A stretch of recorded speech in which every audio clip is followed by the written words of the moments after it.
Sunday म्हणलं की माझं संपूर्ण दिवस ना किचनमध्येच जातो.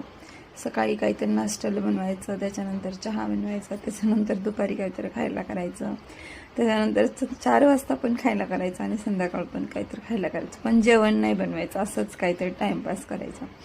तर आज असं सकाळी आम्ही सुशीला बनवली होती. आता दुपारीचं वेळ झाली होती, काय बनवायचं असं काही ठरलं नव्हतं, पण सहजच पाऊस पडत होता आणि धना म्हणलं जात पराठे बनवायचे का असं म्हणले आणि ते झोपे गेले. आता मला काही तोंडातनं काढले की मला वाटते चला आपण बनवूनच टाका, म्हणून मी इकडे पराठे बनवायला घेतले. आणि खरं तर पाऊस पडत असला की पराठे किंवा दही असं खायला छान वाटते. तर म्हणलं ठीक आहे चला पराठे बनवते. आणि एकदम भुकेचा सुद्धा टाईम झाला होता आणि शिवमला सुद्धा खूप भूक लागली होती. तर तुम्ही बघू शकता एकदम मऊ लुसलुशीत मी पराठे बनवले होते आणि दह्यासोबत घेतले. आणि पाऊस पडत होता तर खायला खूपच मजा आली आणि एकदम टेस्टी झाले होते. चलो बाय.